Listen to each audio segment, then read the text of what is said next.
Good morning, once again, welcome to my YouTube channel. Today we want to continue explaining pure mathematics 3, and we are going to discuss example 10 of topic number 8, which is differentiation, and on page 164 of pure mathematics 1, book 1 of course. And at that point, we must know that we have discussed the gradient of a tangent and the gradient of a normal to a curve. And one thing we have said, if I may catch up with what we understood, that the gradient of a tangent is exactly equals to the gradient of the curve at the very point of contact. And the gradient of the product of the gradient of the tangent and the normal is -1 since they are perpendicular. And of course here we are talking about the tangent, which is representing the curve, because remember we said the gradient of the tangent is equals to the gradient of the curve at the very point of contact. So not that we are not considering the curve when we are talking about the gradient, the product of the gradient of the tangent and the normal. The tangent in this case simply represents the curve. And at that point, I would wish that we discuss example 10, and we are being told that find the gradient, find the equation of the tangent to the curve. Find the equation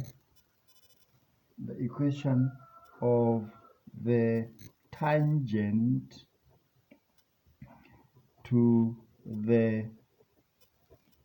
the curve y is equals to x cubed minus 3x squared plus 2x minus 1 at the point 35.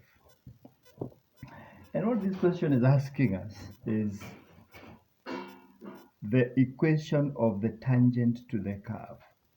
And if you do not know how the curve and the tangent relate, if you do not know these, if you don't know that the gradient of the tangent is equal to the gradient of the curve at the point of contact, then you are not able to solve this question. So straight away, we need to first of all find the gradient of the curve, or of this curve at this point 35. So dy dx straight away is 3x squared minus 6x plus 2. At 35, dy dx becomes 3 squared plus 3 plus 2. This is rather minus. 3 squared is 9. 9 times 3 is 27 minus 18 plus 3.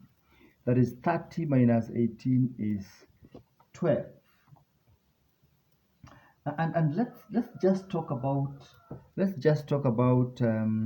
is it really 12? This is 3 squared 9, 27 6 3 27 plus 2, not 3. 27 plus 2, not 3. 27 plus 2 is 29. 29 minus 18 is 11. Sorry for that. It's 11. So the gradient is 11. The gradient is 11 for that matter. Now that the gradient of the curve at 35 is 11, therefore the gradient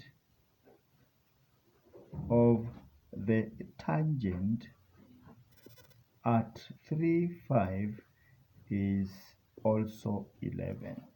It's also 11. What does that mean? Let's now deal with the straight line. Let's now deal with the straight line which we have. We have the straight line passing through the point 35. It can pass through the point xy general, and the gradient is 11. what are we saying? Change in y over change in x should give us 11 because it's a straight line. So y minus 5 all over x minus 3 is 11, of course, over 1. Cross multiplying, we have y minus 5 is equals to 11x minus 33. And if you want to make y the subject of the formula in the general form of a straight line, y is equals to mx plus c, then we have y is equals to 11x minus 33 plus 5, which is minus 28. And that is just the equation of the straight line of the tangent of the curve given at the point 35. And that is just like it. Remember, we have started by getting the gradient of the curve, which we equated to be equals to the gradient of the tangent because of what we have just learned. The gradient of the tangent is equals to the gradient of the curve at the very point of contact. And all this knowledge is what has landed us to this particular point. And that's the end of it. Okay?